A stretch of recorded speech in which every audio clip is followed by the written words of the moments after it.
शिरोदिनि वासिनि विष्णुविलासिनि जिष्णुनुते भगवति हेशिति कण्ठकुटुम्बिनि भूरि कुटुम्बिनि भूरि कृते जय जय हे Mahishasuramardini रम्यकपर्दिनि शैलसुते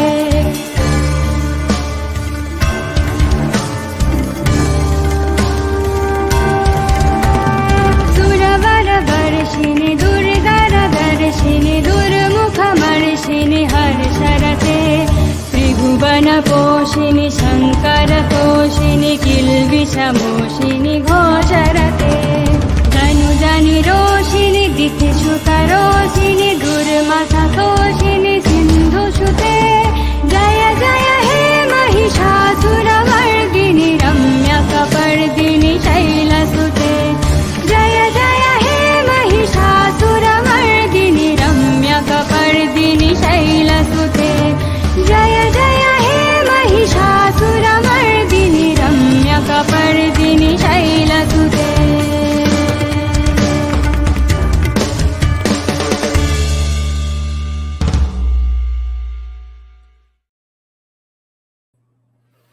Hi guys, good evening. Thank you for joining the live stream and let me know if the audio is coming fine.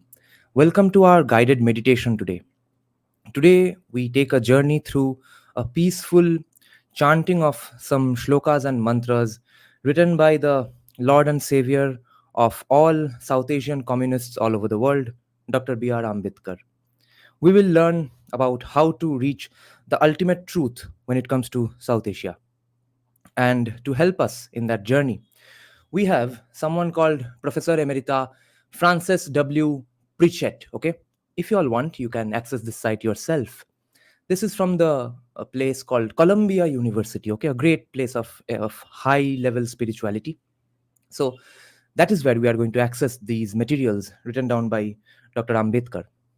And the pages that we are going to discuss, the specific chapters we are going to discuss, has been suggested to us by the future Lord and Savior of Indian academia, mysterious sociologist. So let us begin.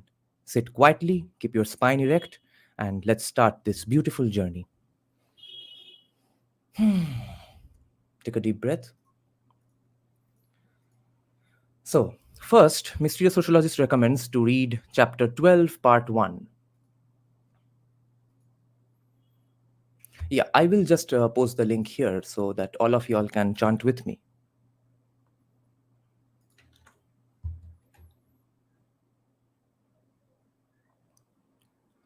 So, chapter 12, get ready, guys. First is chapter 12, part 1. And then he recommends chapter 10, part 1 and 2. So, I guess he made a mistake. Even saints can make a mistake. So, let's start with chapter 10, part 1. Y'all can see, I hope, guys. Yeah.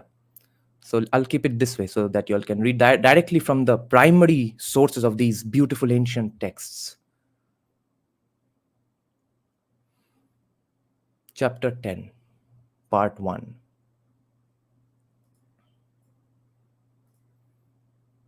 This part 1 is called, Can Hindus count on Muslims to show national rather than religious loyalty? A profound question, I think. Oh my God, that's a whole lot of text. We are going to go blind reading this, I think. But that is a sacrifice we must make for this journey of spirituality, yes. National frustration. ये कहाँ पे आ गए हैं हम? ये तो chapter 12 है. काहे? Where is chapter 10? This is part 1. And I click here. Yeah, here. Thank God. Muslim society. This is chapter 10, right? Yeah.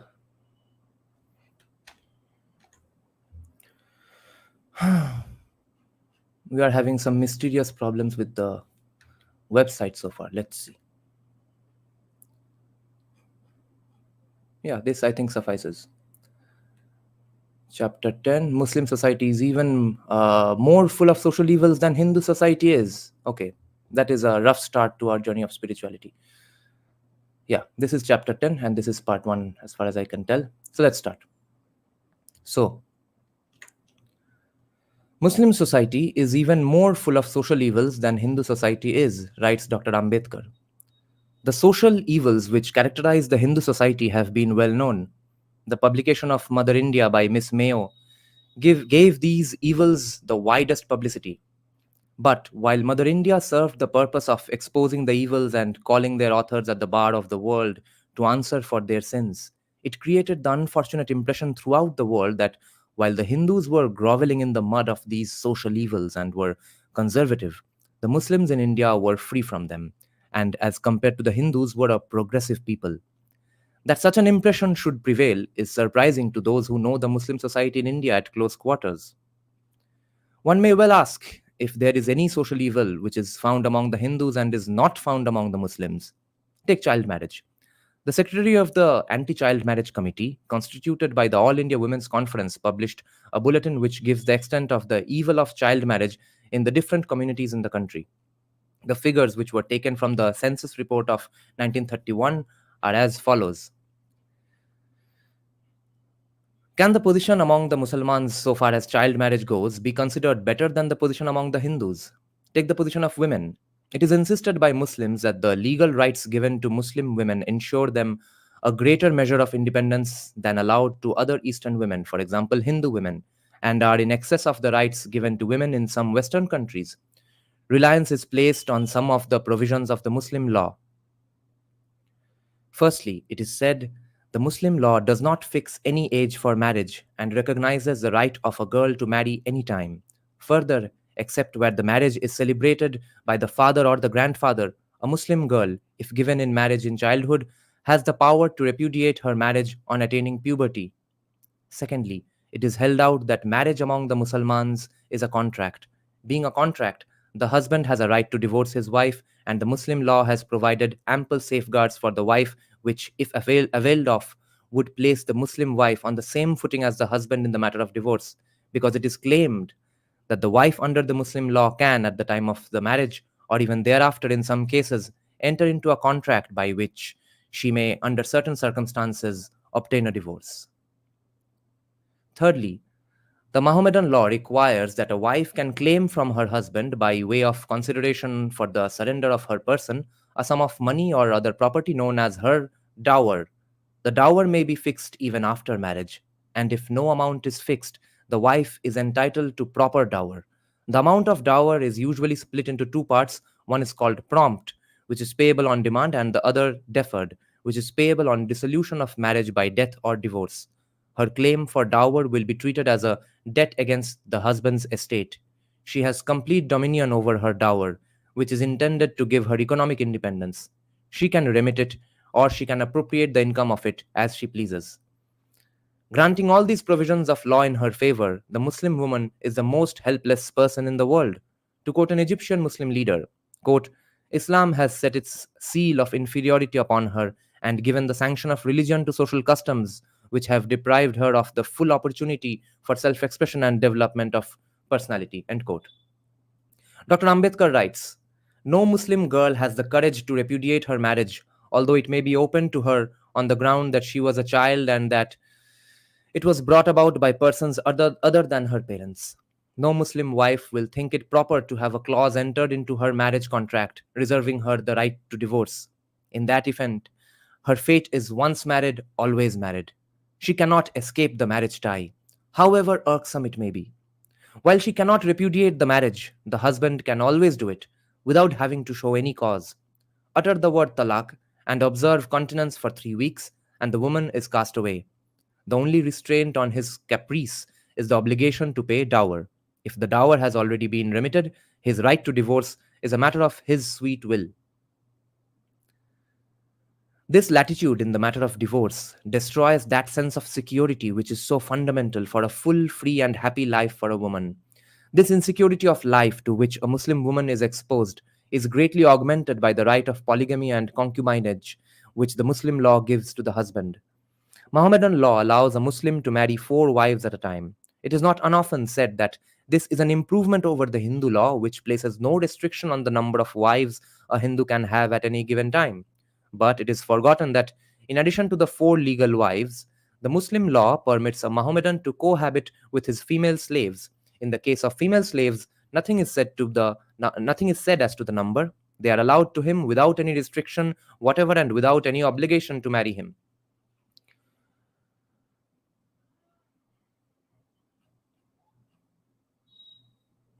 Let's take a look at the part 2 for a while, for the abstract parts. Why there is no organized movement of social reform among Indian Muslims. Dr. Ambedkar writes, the existence of these evils among the Muslims is distressing enough, but far more distressing is the fact that there is no organized movement of social reform among the Muslimans of India on a scale sufficient to bring about their eradication. The Hindus have their social evils, but But there is this relieving feature about them, namely that some of them are conscious of their existence, and a few of them are actively agitating for their removal. The Muslims, on the other hand, do not realize that they are evils, and consequently do not agitate for their removal. Indeed, any oppose Indeed, they oppose any change in their existing practices. It is noteworthy that the Muslims opposed the child marriage bill brought in the Central Assembly in 1930, whereby the age for marriage of a girl was raised to 14 and of a boy to 18, on the ground that it was opposed to the Muslim canon law. Not only did they oppose the bill at every stage, but that when it became law, they started a campaign of civil disobedience against the act. Fortunately, the civil disobedience campaign of the Muslims against the act did not swell and was submerged in the Congress civil disobedience campaign, which synchronized with it. But the campaign only proves how strongly the Muslims are opposed to social reform. The question may be asked, why are the Muslims opposed to social reform? Dr. Ambedkar goes on saying that the usual answer given is that the Muslims all over the world are an unprogressive people. This view no doubt accords with the facts of history. After the first spurts of their activity, the scale of which was undoubtedly stupendous, leading to the foundation of vast empires, the Muslims suddenly fell into a strange condition of torpor, from which they never seem to have become awake. The cause assigned for this torpor by those who have made a study of their condition is said to be the fundamental assumption made by all Muslims that Islam is a world religion suitable for all people, for all times, and for all conditions. It has been contended that, quote, the Mussulman, remaining faithful to his religion, has not progressed. He has remained stationary in a world of swiftly moving modern forces. It is indeed one of the salient features of Islam that it immobilizes in their native barbarism the races whom it enslaves. It is fixed in a crystallization, inert and impenetrable. It is unchangeable, and political, social, or economic changes have no repercussion on it. Having been taught that outside Islam there can be no safety, outside its law no truth, and outside its spiritual message there is no happiness, the Muslim has become incapable of conceiving any other condition than his own, any other mode of thought than the Islamic thought. He firmly believes that he has arrived at an unequaled pitch of perfection, that he is the sole possessor of true faith, of the true doctrine, the true wisdom, that he alone is in possession of the truth, no relative truth subject to revision, but absolute truth. The religious law of the Muslims has had the effect of imparting to the very diverse individuals of whom the world is composed a unity of thought, of feeling, of ideas, of judgment. It is urged, end quote. It is urged that this uniformity is deadening and is not merely imparted to the Muslims, but it is imposed upon them by a spirit of intolerance, which is unknown anywhere outside the Muslim world for its severity and its violence, and which is directed towards the suppression of all rational thinking which is in conflict with the teachings of Islam. As Renan observes, quote, Islam is a close union of the spiritual and the temporal. It is the reign of a dogma. It is the heaviest chain that humanity has ever borne. Islam has its beauties as a religion, but to the human reason, Islamism has only been injurious. The minds that it has shut from the light were no doubt already closed in their own internal limits, but it has persecuted free thought. I shall not say more violently than other religions, but more effectually. It has made of the countries that it has conquered a closed field to the rational culture of the mind. What is in fact essentially distinctive of the Mussulman is his hatred of science, his persuasion that research is useless, frivolous, almost impious. The natural sciences because they are attempts at rivalry with God, the historical sciences because they apply to times anterior to Islam, they may revive ancient heresies. End quote. Renan concludes by saying, quote, Islam, in treating science as an enemy, is only consistent, but it is a dangerous thing to be consistent. To its own misfortune, Islam has been successful. By slaying science, it has slain itself and is condemned in the world to a complete inferiority. End quote. This answer, though obvious, cannot be the true answer. If it were the true answer, how are we to account for the stir and ferment that is going on in all Muslim countries outside India, where the spirit of inquiry, the spirit of change, and the desire to reform are noticeable in every walk of life? Indeed, the social reforms which have taken place in Turkey have been of the most revolutionary character. If Islam has not come in the way of the Muslims of these countries, why should it come in the way of the Muslims of India? There must be some special reason for the social and political stagnation of the Muslim community in India. What can that special reason be? Dr. Ambedkar writes. It seems to me that the reason for the absence of the spirit of change in the Indian Musalman is to be sought in the peculiar position he occupies in India. He is placed in a social environment which is predominantly Hindu. That Hindu environment is always silently but surely encroaching upon him. He feels that it is demusulmanizing him. He feels, okay? It may or may not be the truth. He feels that way. As a protection against this gradual weaning away, he is led to insist on preserving everything that is Islamic without caring to examine whether it is helpful or harmful to his society. Secondly, the Muslims in India are placed in a political environment which is also predominantly Hindu.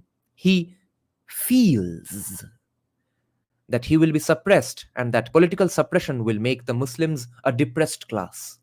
It is this consciousness that he has to save himself from being submerged by the Hindus socially and politically, make the Muslims a depressed class, which to my mind is the primary cause why the Indian Muslims are, as compared with their fellows outside, are backward in the matter of social reform. Their energies are directed to maintaining a constant struggle against the Hindus for seats and posts in which there is no time, no thought, and no room for questions relating to social reform. And if there is any, it is all overweighed and suppressed by the desire generated by pressure of communal tension to close the ranks and offer a united front to the menace of the Hindus and Hinduism by maintaining their social religious unity at any cost. The same is the explanation of the political stagnation in the Muslim community of India. Muslim politicians do not recognize secular categories of life as the basis of their politics, because to them it means the weakening of the community in its fight against the Hindus.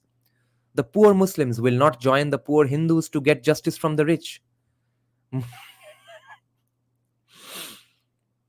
Muslim tenants will not join Hindu tenants to prevent the tyranny of the landlord. Muslim laborers will not join Hindu laborers in the fight of labor against capital. Why? The answer is simple. The poor Muslim sees that if he joins in the fight of the poor against the rich, he may be fighting against a rich Muslim. The Muslim tenant feels that if he joins in the campaign against the landlord, he may have to fight against a Muslim landlord. A Muslim laborer feels that if he joins in the onslaught of labor against capital, he will be injuring a Muslim mill owner. He is conscious that any injury to a rich Muslim, to a Muslim landlord, or to a Muslim mill owner is a disservice to the Muslim community, for it is thereby weakened in its struggle against the Hindu community. How Muslim politics has become perverted is shown by the attitude of the Muslim leaders to the political reforms in the Indian states. The Muslims and their leaders carried on a great agitation for the introduction of representative government in the Hindu state of Kashmir. The same Muslims and their leaders are deadly opposed to the introduction of representative governments in other Muslim states. The reason for this strange attitude is quite simple. In all matters, the determining question with the Muslims is how it will affect the Muslims vis-a-vis the Hindus. If representative government can help the Muslims, they will demand it and fight for it. In the state of Kashmir, the ruler is a Hindu, but the majority of the subjects are Muslims. The Muslims fought for representative government in Kashmir because representative government in Kashmir meant the transfer of power from a Hindu king to the Muslim masses. In other Muslim states, the ruler is a Muslim, but the majority of his subjects are Hindus. In such states, representative government means the transfer of power from a Muslim ruler to the Hindu masses. And that is why the Muslims support the introduction of representative government in one case and oppose it in the other. The dominating consideration with the Muslims is not democracy. The dominating consideration is how democracy with majority rule will affect the Muslims in their struggle against the Hindus. Will it strengthen them or will it weaken them? If democracy weakens them, they will not have democracy. They will prefer the rotten state to continue in the Muslim states rather than weaken the Muslim ruler in his hold upon his Hindu subjects. The political and social stagnation in the Muslim community can be explained by one and only one reason. The Muslims think that the Hindus and Muslims must perpetually struggle. The Hindus to establish their dominance over the Muslims, and the Muslims to establish their historical position as the ruling community. That is, that in this struggle, the strong will win, and to ensure strength, they must suppress or put in cold storage everything which causes dissension in their ranks. If the Muslims in other countries have undertaken the task of reforming their society and the Muslims of India have refused to do so, it is because the former are free from communal and political clashes with rival communities, while the latter are not. And we have, of course, Ambedkar did not live long enough to see what happened to Saudi Arabia later on, what's happening to Turkey today, what's happening to Bangladesh today. Okay, this is the end of part 2. Let's check what other stuff he recommended. And I think the heading he thought he was recommending is not the same as the ones that's opening after I click in them. That's a weird thing that is happening in this highly spiritual website. Chapter 10, part 1 and 2 is done. Next, we are going to go to chapter 12, part 1.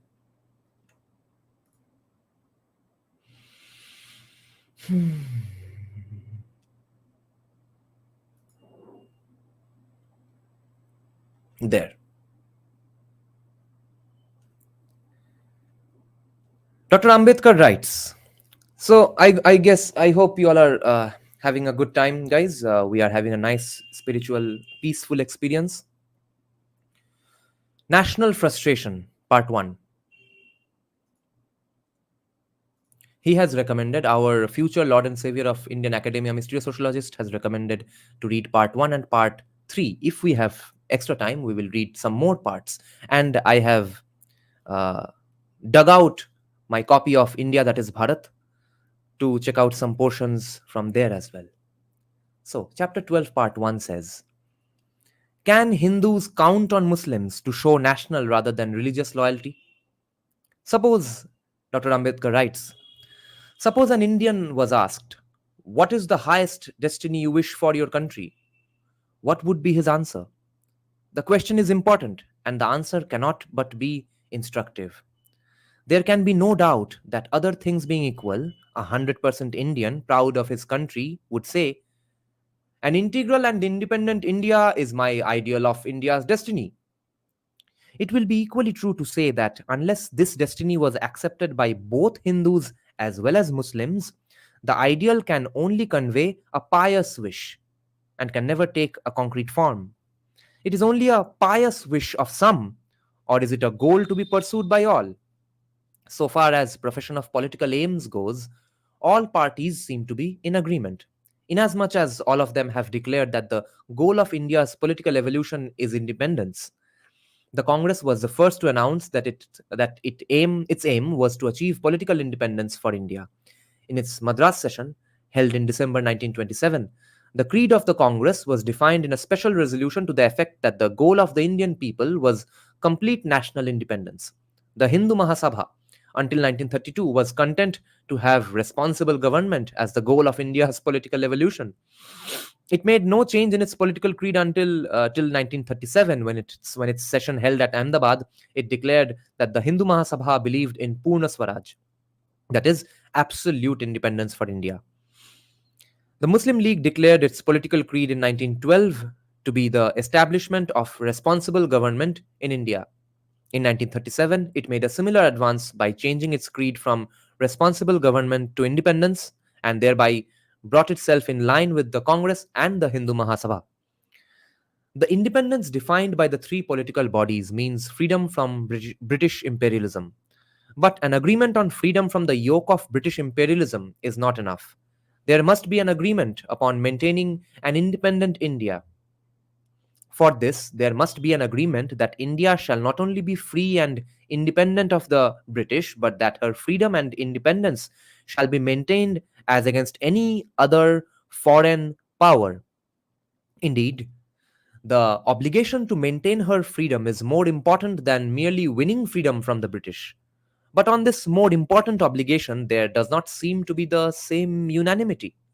At any rate, the attitude of the Muslims on this point has not been very assuring. It is obvious from the numerous utterances of Muslim leaders that they do not accept the obligation to maintain India's freedom.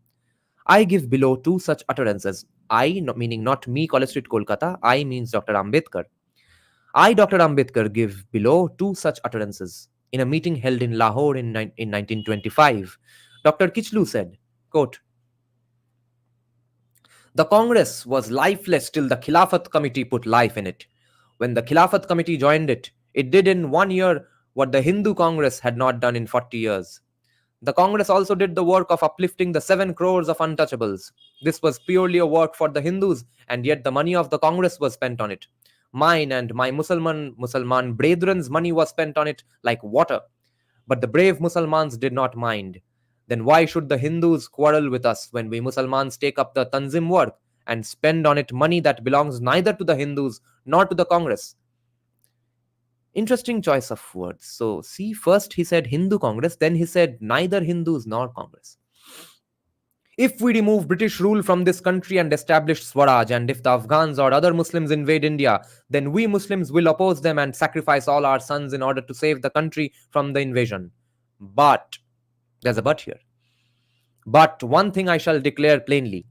Listen, my dear Hindu brothers. Listen very attentively.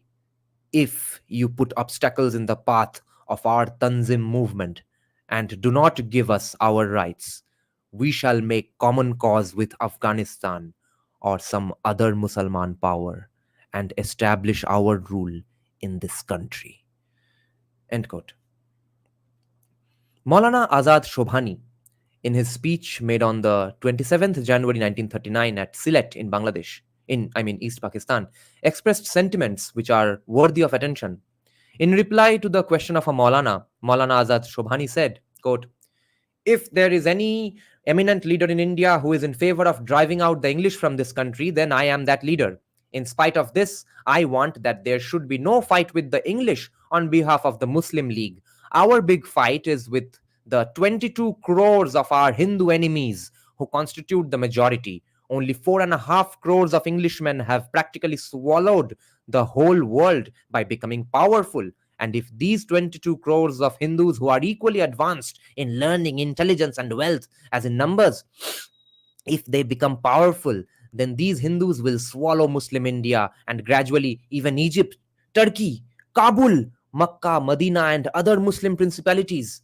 Like Yajuj Majuj, it is so mentioned in Quran that before the destruction of the world, they will appear on the earth and will devour whatever they will find. Okay, so that's India.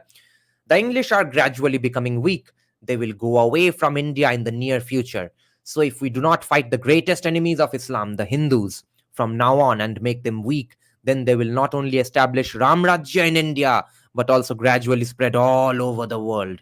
It depends on the 9 crores of Indian Muslims either to strengthen or to weaken them, the Hindus. So it is the essential duty of every devout Muslim to fight on by joining the Muslim League so that the Hindus may not be established here and the Muslim rule may be established in India as soon as the English depart. Though the English are the enemies of the Muslims, yet for the present, our fight is not with the English. At first, we have to come to some understanding with the Hindus through the Muslim League. Then we shall be easily able to arrive. We shall be able to easily drive out the English and establish Muslim rule in India. Be careful. Don't fall into the trap of Congress Maulvis, because the Muslim world is never safe in the hands of 22 crores of Hindu enemies. End quote. According to the summary of the speech given by the correspondent of the Anand Bazar Patrika, our favorite Patrika in West Bengal, Maulana Azad Shobhani then narrated various imaginary incidents of oppressions on Muslims in Congress provinces, writes Dr. Ambedkar, quoting Maulana Azad Shobhani. Quote, he said that when the Congress accepted ministry after the introduction of provincial autonomy, he felt that Muslim interests were not safe in the hands of the Hindu dominated Congress, but the Hindu leaders felt indifferently, and so he left the Congress and joined the League. What he had feared has been put in reality by the Congress ministers. This forestalling of the future is called politics. He was therefore a great politician. He was again thinking that before India became independent, some sort of understanding had to be arrived at with the Hindus, either by force or in a friendly way. Otherwise, the Hindus, who had been the slaves of the Muslims for 700 years, would enslave the Muslims. End quote. The Hindus are aware of what is passing in the mind of the Muslims and dread the possibility of Muslims using independence to enslave them. As a result, Hindus are lukewarm towards making independence as the goal of India's political evolution. These are not the fears of those who are not qualified to judge. On the contrary, the Hindus who have expressed their apprehensions as to the wisdom of heading for independence are those who are eminently qualified by their contact with Muslim leaders to express an opinion. Mrs. Annie Besant says, quote, another serious question arises with regard to the Muhammadans of India. If the relation between Muslims and Hindus were as it was in the Lucknow days, this question would not be so urgent, though it would even then have almost certainly arisen, sooner or later, in an independent India. But since the Khilafat agitation, things have changed, and it has been one of the many injuries inflicted on India by the encouragement of the Khilafat crusade, that the inner Muslim feeling of hatred against unbelievers has sprung up naked and unashamed, as in the years gone by. We have seen revived as guide in practical politics the old Muslim religion of the sword. We have seen the dragging out of centuries of forgetfulness, the old exclusiveness, claiming the Jazirut Arab, the island of Arabia, as a holy land which may not be trodden by the polluting foot of a non Muslim. We have heard Muslim leaders declared that if the Afghans invaded India, they would join their fellow believers and would slay Hindus who defended their motherland against the foe. We have been forced to see that the primary allegiance of Muslims is to Islamic countries, not to our motherland. We have learned that their deepest, dearest hope is to establish the kingdom of God, not God as Father of the world, loving all his creatures, but as a God seen through Muslim spectacles, resembling in his command through one of the prophets as to the treatment of unbeliever.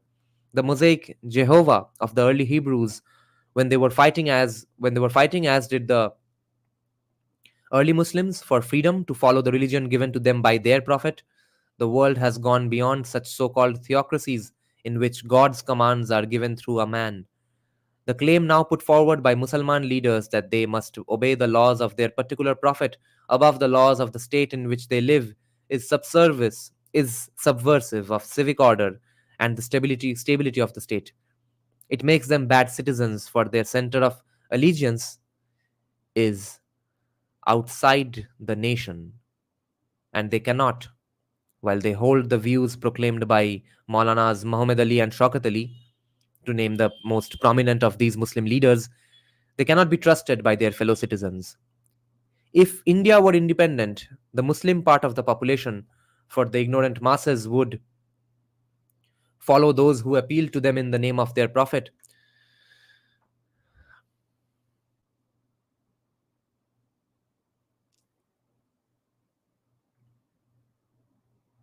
Would become an immediate peril to India's freedom. Allying themselves with Afghanistan, Balochistan, Persia, Iraq, Arabia, Turkey, and Egypt, and with such of the tribes of Central Asia who are Muslims, they would rise to place India under the rule of Islam. Those in British India being helped by the Muslims in Indian states and would establish Musliman rule. We have thought that Indian Muslims were loyal to their motherland, and indeed, we still hope that some of the educated class might strive to prevent such a Musliman rising. But they are too few for effective resistance and would be murdered as apostates. Malabar has taught us what Islamic rule still means, and we do not want to see another specimen of the Khilafat Raj in India. How much sympathy with the Moplas is felt by Muslims outside Malabar has been proved by the defense raised for them by their fellow believers and by Mr. Gandhi himself, who stated that they had acted as they believed that religion taught them to act. I fear that that is true. But there is no place in a civilized land for people who believe that their religion teaches them to murder, rob, rape, burn, or drive away out of the country those who refuse to apostatize from their ancestral faiths, except in its schools, under surveillance, or in its gaols. The thugs believed that their particular form of God commanded them to strangle people, especially travelers with money. Such quote unquote laws of God, Annie Besant writes, cannot be allowed to override the laws of a civilized country, and people living in the 20th century must either educate people who hold these middle-aged views or else exile them. Their place is in countries sharing their opinions, where they can still use such arguments against any who differ from them. As indeed, yeah, and I think that is fair that you want some certain laws, you have to go to countries which already have those laws. Persia and with the Parsis long ago, and the Baha'is in our own time, they have done this. In fact, Muslim sects are not safe in a country ruled by Orthodox Muslims. British rule in India has protected the freedom of all sects.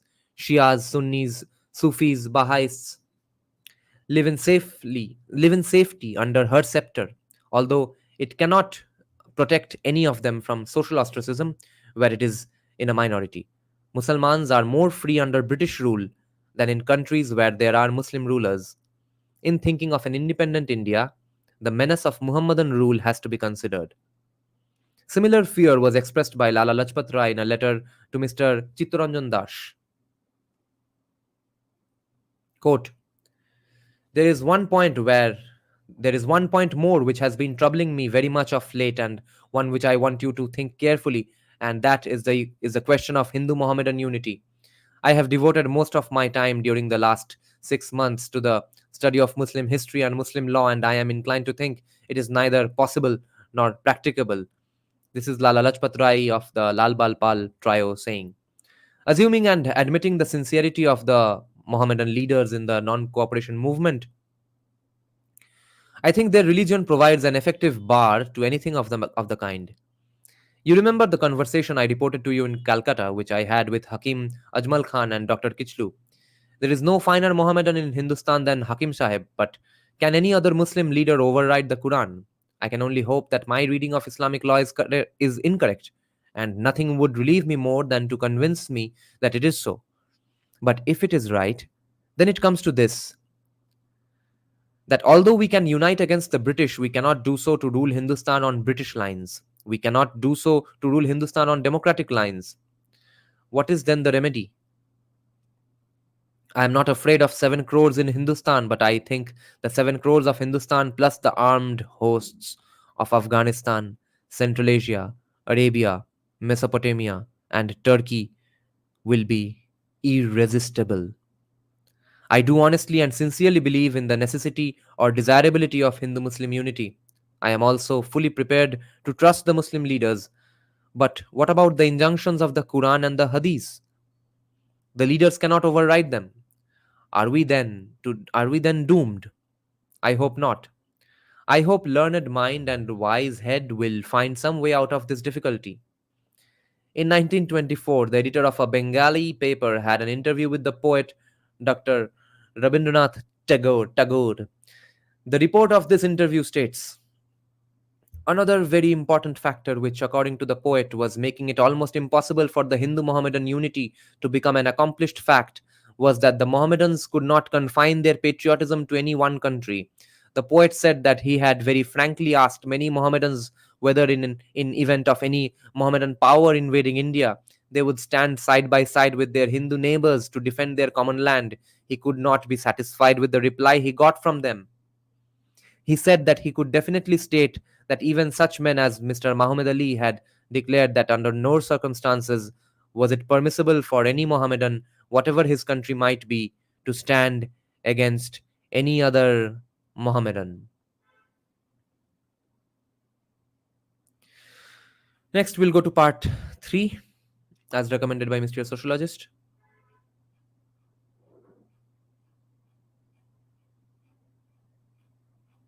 How long is part 2?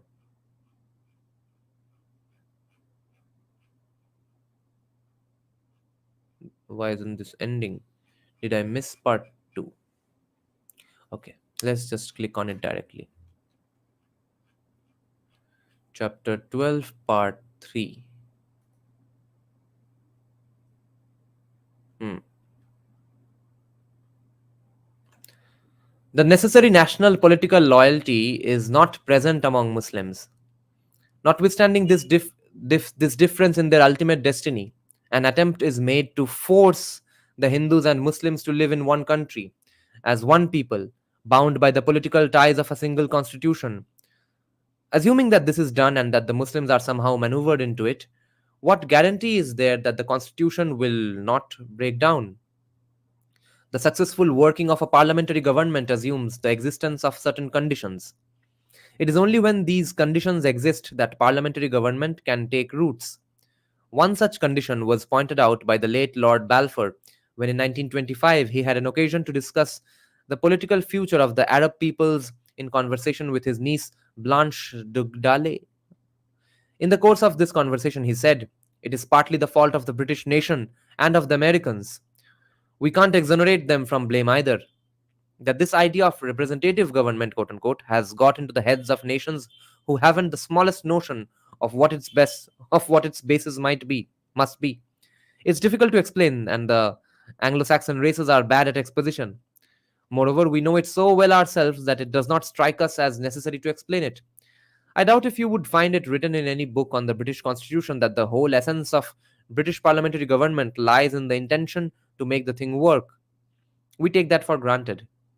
We have spent hundreds of years in elaborating a system that rests on that alone. It is so deep in us that we have lost sight of it. But it is not so obvious to others. These peoples, Indians, Egyptians, and so on, study our learning. They read our history, our philosophy, and politics. They learn about our parliamentary methods of obstruction. But nobody explains to them that when it comes to the point, all our parliamentary parties are determined that the machinery shan't stop. The king's government must go on, as the Duke of Wellington said. But their idea is that the function of opposition is to stop the machine. Nothing easier, of course, but hopeless. I will drink a bit of water and tea now.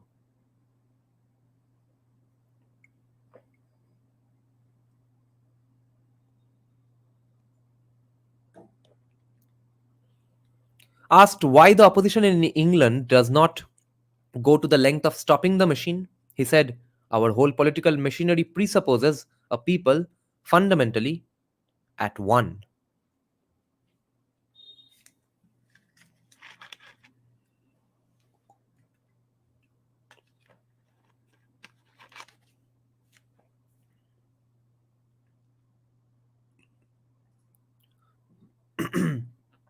Zibshish, you are in a way saying that why didn't Ambedkar behave like a Muslim enough?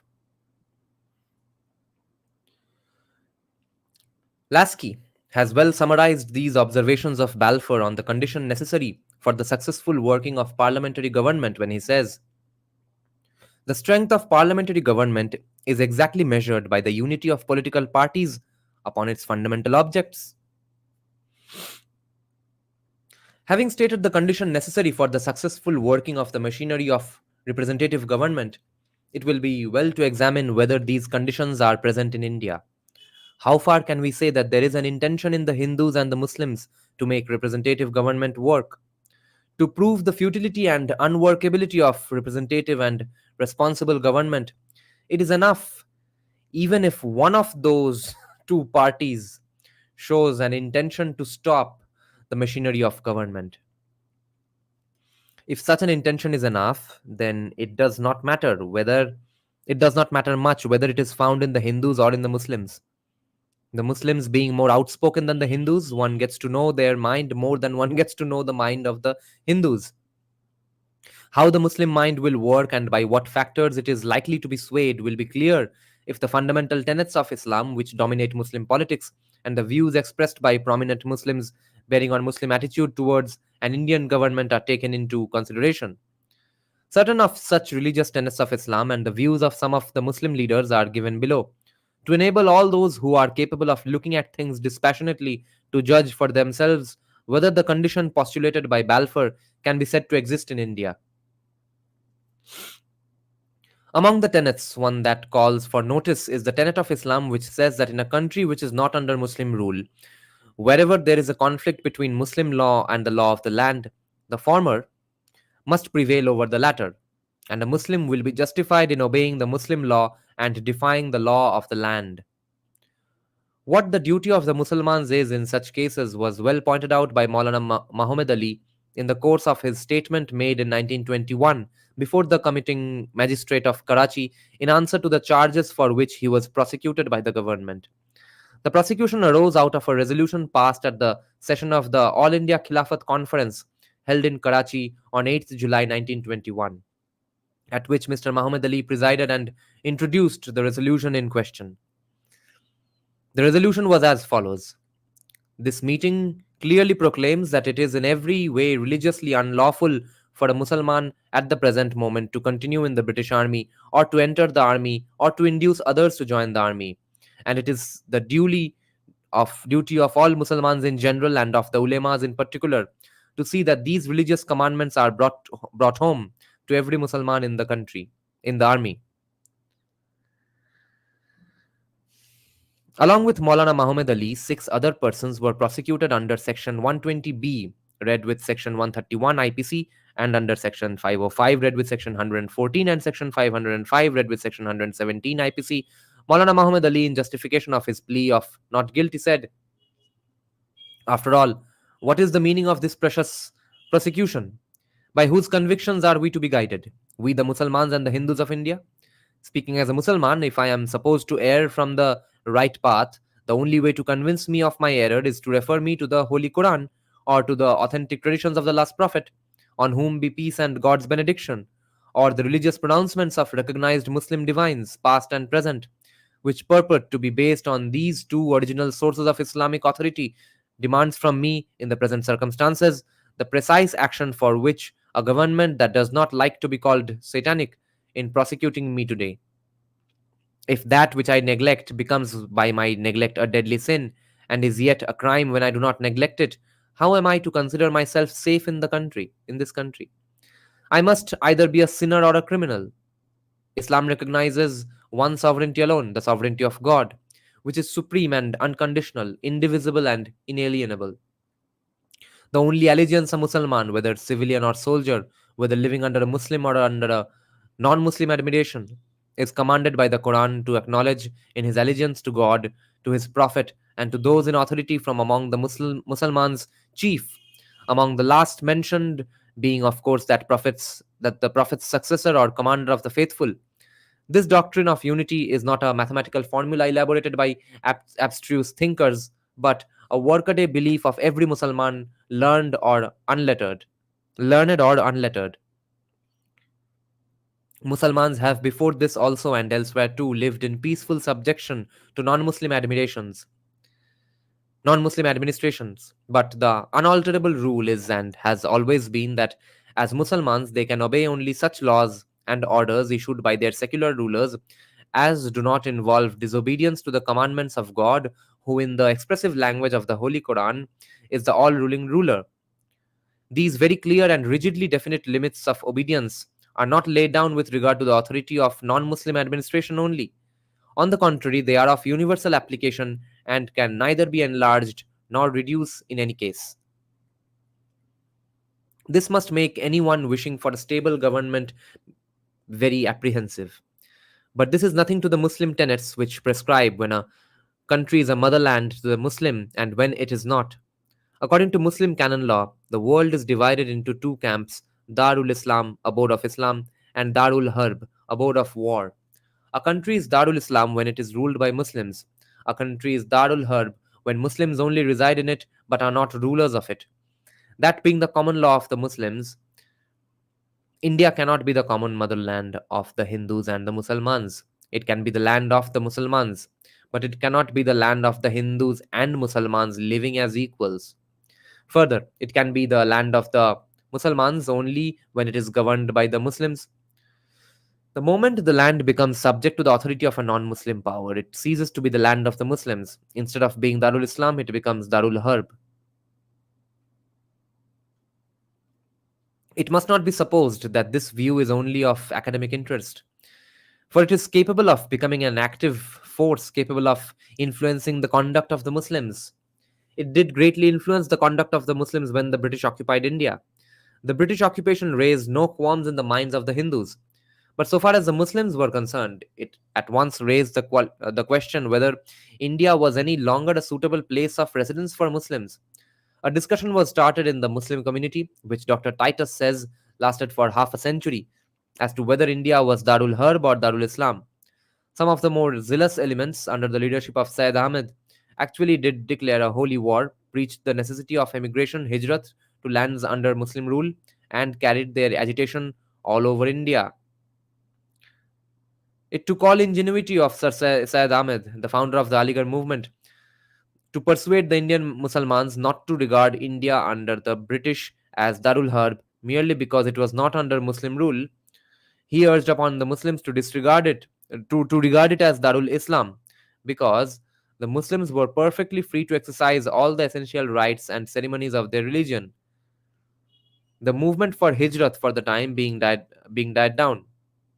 But the doctrine that India was Darul Harb had not been given up.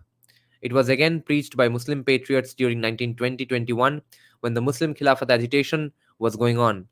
The agitation was not without response from the Muslim masses, and there was a goodly number of Muslims who not only showed themselves ready to act in accordance with the Muslim canon law, but actually abandoned their homes in India and crossed over to Afghanistan.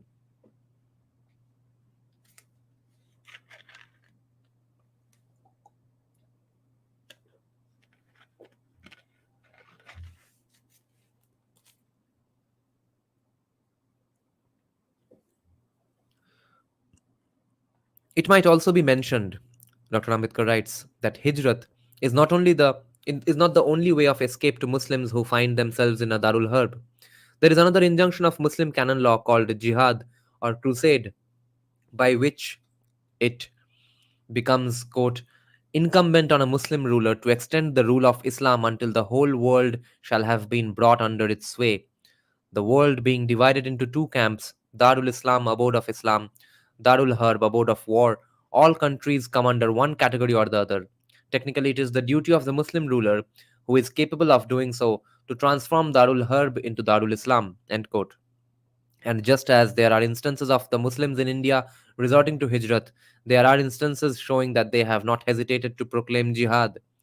The curious may examine the history of the mutiny of 1857, and if he does, he will find that in part, at any rate, it was really a jihad proclaimed by the Muslims against the British, and that the mutiny, so far as the Muslims were concerned, was a recrudescence of revolt which had been fostered by Sayyid Ahmed, who preached to the Muslims for several decades that owing to the occupation of India by the British, the country had become a Darul Harb. The mutiny was an attempt by the Muslims to reconvert India into a Darul Islam. A more recent instance was the invasion of India by Afghanistan in 1919. It was engineered by the Muslims of India, who, led by the Khilafatists' antipathy to the British government, sought the assistance of Afghanistan to emancipate India. Whether the invasion would have resulted in the emancipation of India, or whether it would have resulted in its subjugation, it is not possible to say, because the invasion failed to take effect. Apart from, तो तब भी कू होने का, regime change करने का effort दिया था कि कुछ कुछ लोगों ने इंडिया में, मगर मगर कभी नहीं होता है ऐसे हेट्रोजीनियस स्टेट्स में. Apart from this, the fact remains that India, if not exclusively under Muslim rule, is a Darul Harb, and the Muslims, according to the tenets of Islam, are justified in proclaiming a jihad. Not only can they proclaim jihad, but they can call the aid of a foreign Muslim power to make jihad a success. Or if the foreign Muslim power intends to proclaim a jihad, help that power in mankind in making its endeavor a success. This was clearly explained by Mr. Muhammad Ali in his address to the jury in the Sessions Court. Mr. Muhammad Ali said, but since the government is apparently uninformed about the manner in which our faith colors and is meant to color all our actions, including those which, for the sake of convenience, are generally characterized as mundane, one thing must be made clear, and it is this: Islam does not permit the believer to pronounce an adverse judgment against another believer without more convincing proof. And we could not, of course, fight against our Muslim brothers without making sure that they were guilty of wanton aggression and did not take up arms in defense of their faith. End quote. This was in relation to the war that was going on between the British and the Afghans in 1919. Quote, now our position is this. Without better proof of the Amir's malice or madness, we certainly do not want Indian soldiers, including the Muslims, and particularly with our own encouragement and assistance, to attack Afghanistan and effectively occupy it first, and then be a prey to more perplexity and perturbation afterwards. But if, on the contrary, His Majesty the Amir has no quarrel with India and her people, and if this motive must be attributed, as the Secretary of State has publicly said, to the unrest which exists throughout the Mohammedan world, an unrest with which he openly professed to be in cordial sympathy, that is to say, if impelled by the same religious motive that has forced Muslims to contemplate Hijrat, the alternative of the weak, which is all that is within our restricted means. His Majesty has been forced to contemplate jihad, the alternative of those comparatively stronger which may have found within his means, if he has taken up the challenge of those who believed in force and yet more force, and he intends to try conclusions with those who require Muslims to wage war against the Khilafat, and those engaged in jihad, who are in wrongful occupation of the ul Arab and the holy places, who claim at the weakening of Islam, discriminate against it, and deny to us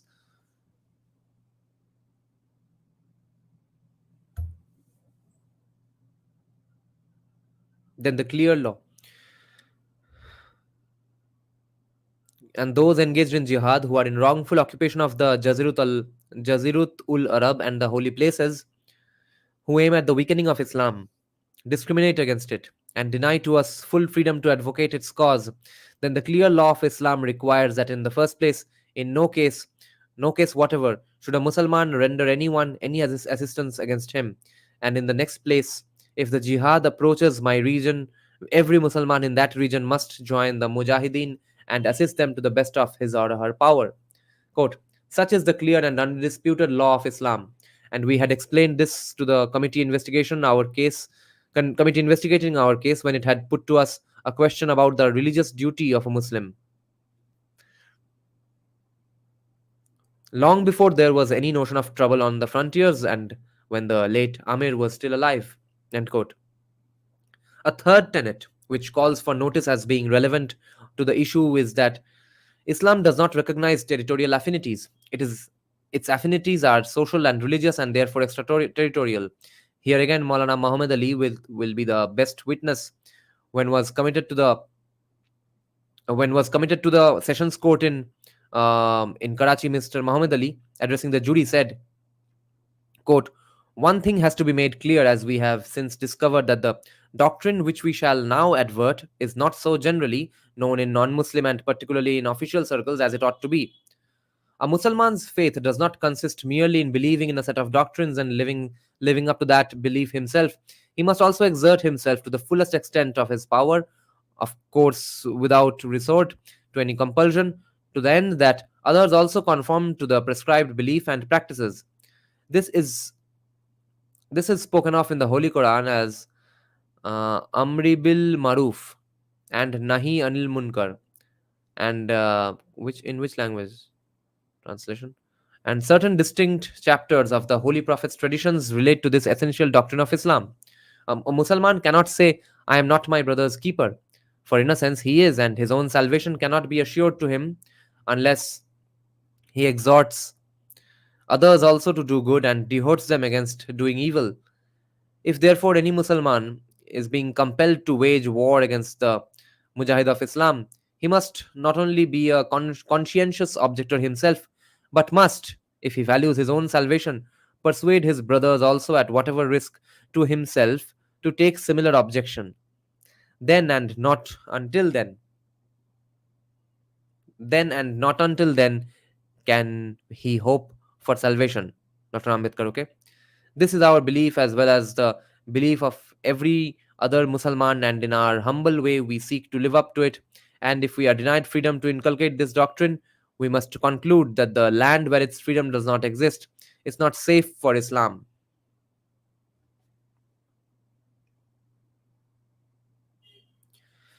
End quote. This is the basis of pan Islamism. It is this which leads every Musliman in India to say that he is a Muslim first and Indian afterwards.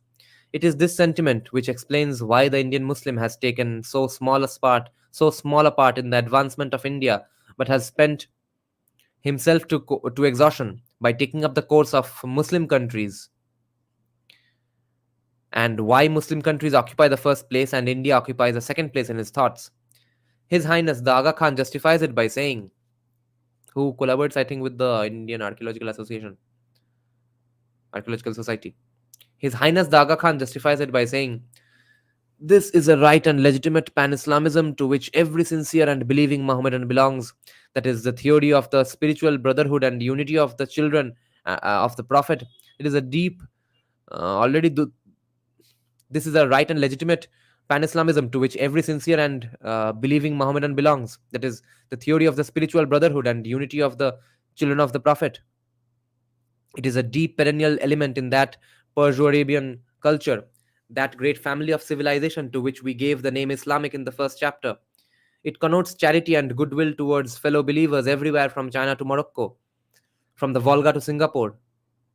It means an abiding interest in the literature of Islam, in her beautiful arts, in her lovely architecture, in her entrancing poetry.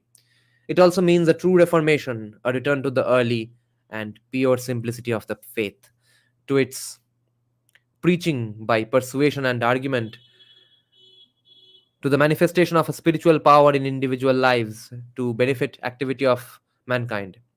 The natural and worthy spiritual movement makes not only the master and his teaching but also his children of all crimes and object of affection to the Turk or the Afghan, to the Indian or the Egyptian.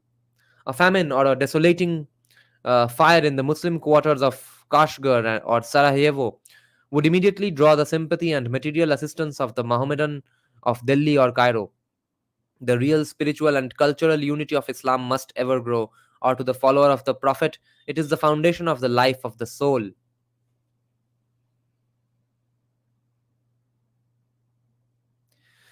Yeah, Anand Sridhar, this section he is quoting from Dr. Aga Khan. Not Dr. Aga Khan, the Aga Khan. It's a post in a sect, I think, in Islam. If this spiritual pan-Islamism seeks to issue forth in political pan-Islamism, it cannot be said to be unnatural. It is perhaps that feeling which was in the mind of the Aga Khan when he said, quote, it is for the Indian patriot to recognize that Persia, Afghanistan, and possibly Arabia must sooner or later come within the orbit of some continental power, such as Germany, or what may grow out of the breakup of Russia, or must throw in their lot with that of the Indian Empire, with which they have so much more genuine affinity. The world forces that move small states into closer contact with powerful neighbors, though so far most visible in Europe, will inevitably make themselves felt in Asia. Who will make themselves felt in Asia? The world forces which move small states into closer contacts with powerful neighbors.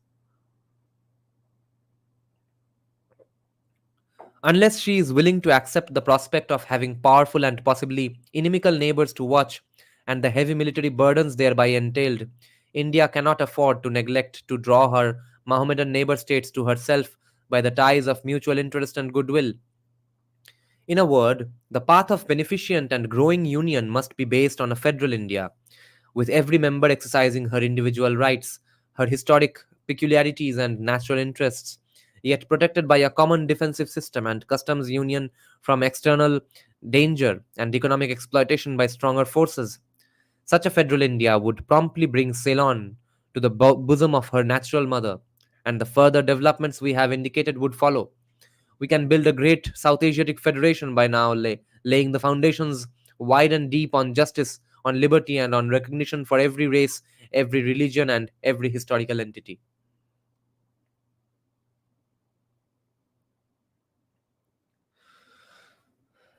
A sincere policy of assisting both Persia and Afghanistan in the onward march, which modem conditions demand, will raise two natural ramparts for India in the northwest that neither German nor Slav, Turk nor Mongol can ever hope to destroy.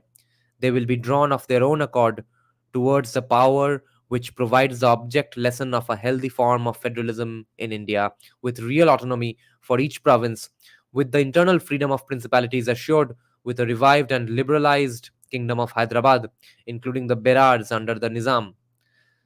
They would see in Indian freedom and order autonomy and yet imperial union, and would appreciate for themselves the advantages of a confederation assuring the continuance of internal self government, buttressed by goodwill, the immense and unlimited strength of that great empire on which the sun never sets, the British position of Mesopotamia and Arabia also, whatever its nominal form may be, would be infinitely strengthened by the policy I have advocated.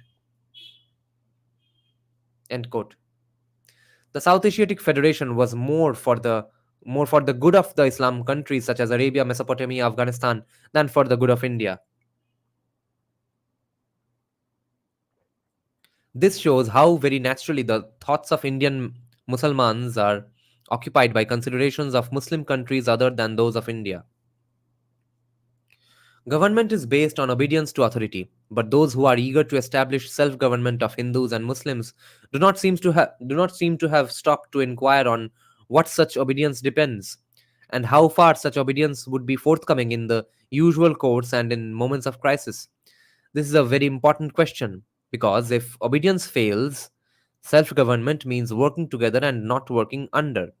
That may be so in an ideal sense, but in practical and workaday world, if the elements brought under one representative government are disproportionate in numbers, the minor selection will have to work under the major section.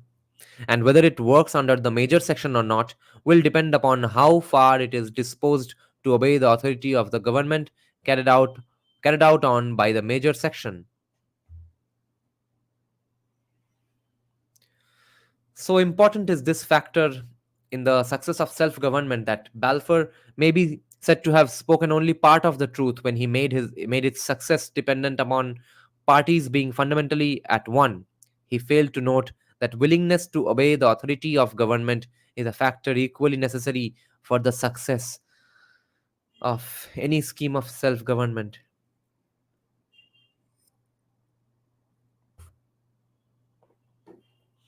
M is saying, with great power comes great responsibility. That's not actually true. With great responsibility comes great power. The importance of this second condition, the existence of which is necessary for a successful working of parliamentary government, has been discussed by James Bryce. While dealing with the basis of political cohesion, Bryce points out that while force may have done much to build up states, force is only one among many factors and not the most important thing. In creating, molding, expanding, and knitting together political communities, what is more important than force is obedience. This willingness to obey and comply with the sanctions of a government depends upon certain psychological attributes of the individual citizens and groups. According to Bryce, the attitudes which produce obedience are indolence, deference, sympathy, fear, and reason. All are not of the same value.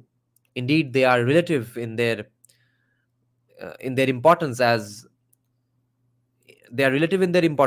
causes producing a disposition to obey. Producing a disposition to obey. আজকে তো, yeah. As formulated by Bryce in the sum total of obedience, the percentage due to fear and to reason, respectively, is much less than that due to indolence, and less also than that due to deference or sympathy. According to this view, deference and sympathy are therefore the two most powerful factors which predispose a people to obey the authority of its government. Willingness to render obedience to the authority of the government is an essential for the stability of government as the unity of political parties on the fundamentals of the state. It is impossible for any sane person to question the importance of obedience in the maintenance of the state. To believe in civil disobedience is to believe in anarchy. How far will Muslims obey the authority of a government manned and controlled by the Hindus? The answer to this question need not call for much inquiry. To the Muslim, a Hindu is a kafir. A kafir is not worthy of respect. He is lowborn and without status. That is why a country which is ruled by a kafir is Darul Harb to a Musliman. Given this, no further evidence seems to be necessary to prove that the Muslims will not obey a Hindu government. The basic feelings of deference and sympathy which predispose persons to obey the authority of government do not simply exist. But if proof is wanted, there is no dearth of it. It is so abandoned that the problem is what to tender and what to omit. Proof तो बहुत है, कौन सा छोड़ के कौन सा देखे.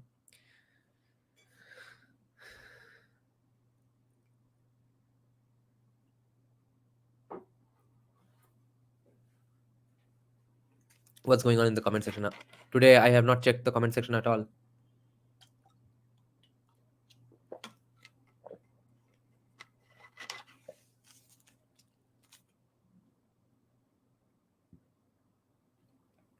A Musalman wrote in the Khilafat paper called Insaf, quote, "What is the meaning of Swami and Mahatma? Can Muslims use in speech or writing these words about non-Muslims?" He says that Swami means master and Mahatma means possessed of the highest spiritual power and is equivalent to Rahi Azam and the Supreme Spirit. He asked the Muslim divines to decide by an authoritative fatwa whether it was lawful for Muslims to call non-Muslims by such deferential and reverential titles. A remarkable incident was reported in connection with the celebration of Mr. Gandhi's release from Gaol in 1924 at the Tibia College of Unani Medicine run by Hakim Ajmal Khan at Delhi. According to the report, a Hindu student compared Mr. Gandhi to Hazrat Isa, Jesus. And at this sacrilege to the Musalman sentiment, all the Musalman students flared up and threatened the Hindu student with violence. And it is alleged even the Musalman professors joined with their co-religionists in this demonstration of their outraged feelings. Interestingly, there's a state in India where a few days back something similar happened, okay? A young girl in her late 20s, I think, she ended up comparing different gods from different religions, different important figures from different religions, and also different religions, and said all of them are equal. And she is from a party where her most of her supporters and friends are not from her religion. So they got very pissed off with her, and she had to apologize immediately. And even then, people commented in her later posts that no, you have made a mistake, and someday you will face repercussions for this. In 1923, Mr. Muhammad Ali presided over the session of the Indian National Congress. In this address, he spoke of Mr. Gandhi in the following terms, quote, "Many have compared the Mahatma's teachings and latterly his personal sufferings to those of Jesus, on whom be peace. When Jesus contemplated the world at the outset of his ministry, he was called upon to make his choice of the weapons of reform. The idea of being all powerful by suffering and resignation, and of triumphing over force by purity of heart, is as old as the days of Abel and Cain, the first progeny of man. Be that as it may, it was just as peculiar to Mahatma Gandhi also, but it was reserved for a Christian government to treat as felon the most Christ-like man of our time." Shame, shame, the audience says. "And to penalize as a disturber of the public peace the one man engaged in public affairs who comes nearest to the Prince of Peace. The political conditions of India just before the advent of the Mahatma resembled those of Judea on the eve of the advent of Jesus. And the prescription that he offered to those in search of a remedy for the ills of India was the same that Jesus had dispensed before in Judea. Self-purification through suffering, a moral preparation for the responsibilities of government, self-discipline as the condition precedent of Swaraj, This was Mahatma's creed and conviction. And those of us who have been privileged to have lived in the glorious year that culminated in the Congress session at Ahmedabad have seen what a remarkable and rapid change he wrought in the thoughts, feelings, and actions of such large masses of mankind.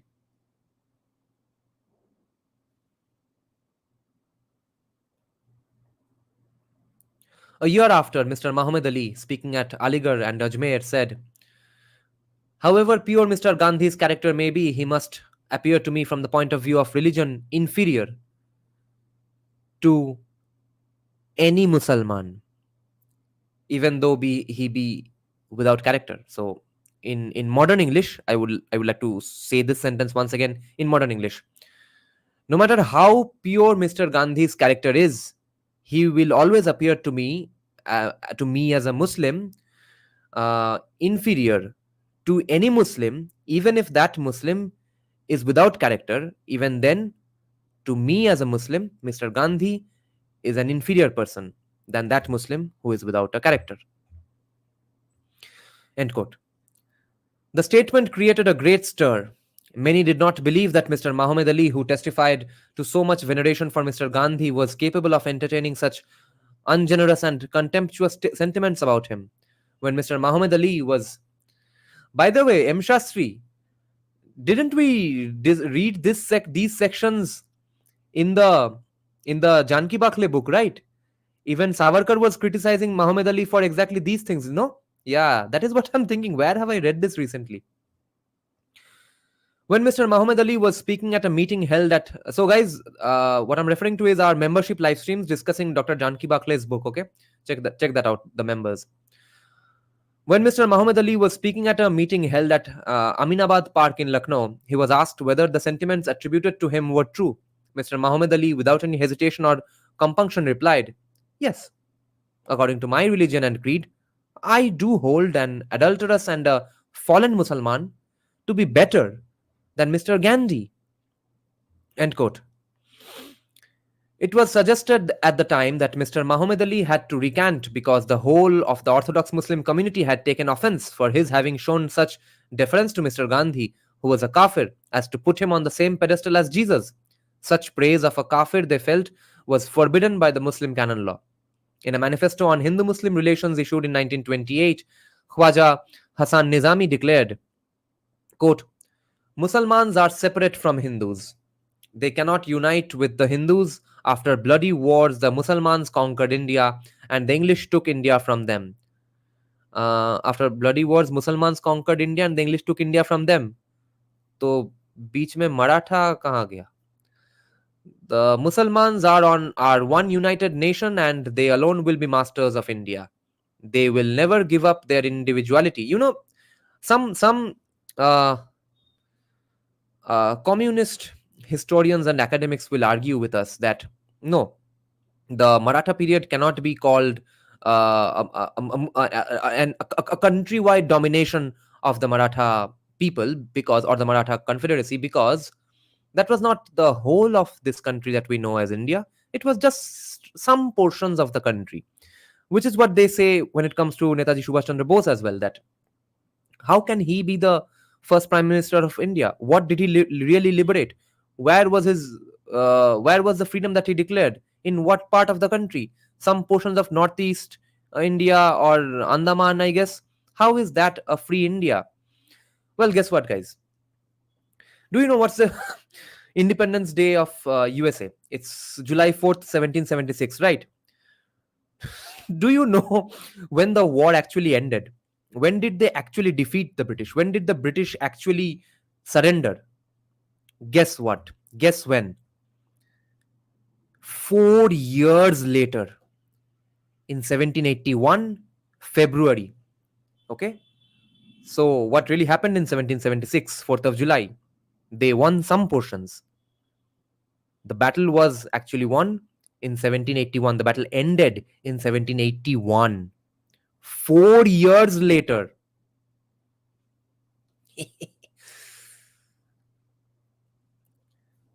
So, the Musalmans are one united nation and they alone will be masters of India. They will never give up their individuality.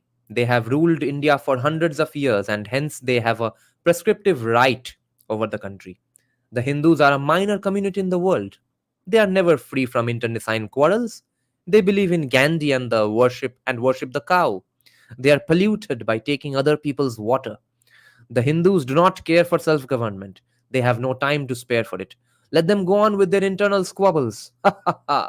What capacity have they for ruling over men? The Musalmans did rule, and the Musalmans will rule. So, you see, the debate that he is pointing out, the interesting distinction he is pointing out between Muslim society versus Hindu society is essentially a difference of a socialist state versus a libertarian state. Far from rendering obedience to Hindus, the Muslims seem to be ready to try conclusions with the Hindus again. In 1926, there arose a controversy as to who really won the Third Battle of Panipat, fought in 1761. It was contended for the Muslims that it was a great victory for them because Ahmed Shah Abdali had 1 lakh of soldiers while the Marathas had 4 to 6 lakhs. The Hindus replied that it was a victory to them, a victory to the vanquished because it stemmed the tide of Muslim invasions. The Muslims were not prepared to admit defeat at the hands of Hindus and claimed that they will always prove superior to the Hindus. To prove the eternal superiority of Muslims over Hindus, it was proposed by one Maulana Akbar Shah Khan of Najibabad, in all seriousness, that the Hindus and Muslims should fight under test conditions a fourth battle on the same fateful plain of Panipat. The Maulana accordingly issued a challenge to Pandit Madan Mohan Malavya in following terms. Kya MMA fight organize kar liya kya? If you, Malavya ji, are making efforts to falsify the result at Panipat, I shall show you an easy and an excellent way of testing it. Use your well-known influence and induce the British government to permit the fourth battle of Panipat to be fought without hindrance from the authorities. So this is a better and a more flowery way of saying ke class ke baad bahar mil. Meet me outside. That's what he's saying here. I am ready to provide a comparative test of the valor and fighting spirit of the Hindus and the Musalmans.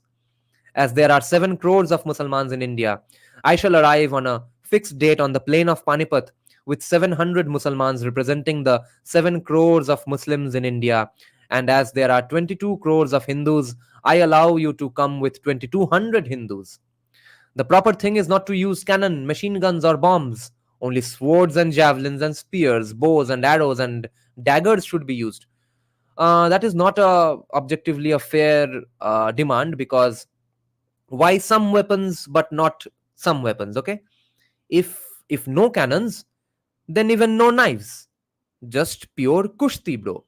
Okay, just challenge any 5 women from Haryana. Let's see what you can do.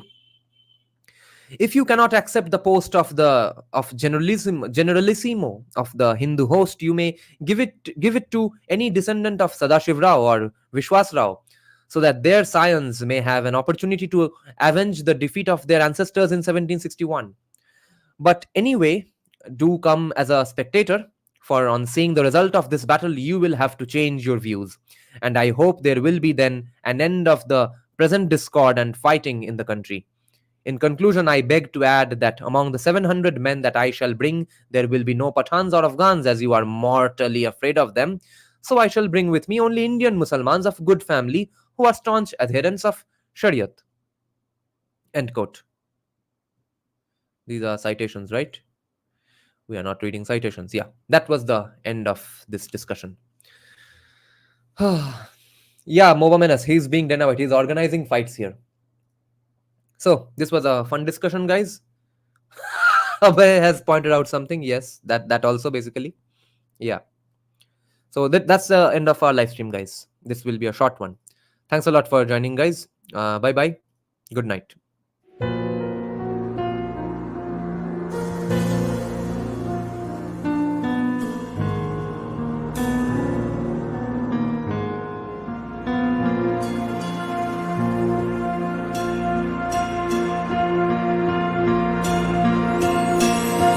श्रवरूढं महाभीमं गुणाद्रष्टाम्बरप्रदम् अस्य युक्तं त्रिनेत्रं च कपालकर्णिकाकरान् मुक्तकेशीं नरज्यवं पिबन्ति शक्तिं रुधिरं चतुर्बाहु समायुक्तं वराभयकरं स्मरेत् चतुर्बाहु समायुक्तं वराभयकरं स्मरेत् काली काली महाकाली कालिके पापहारिणी धर्मार्थ मोक्षदे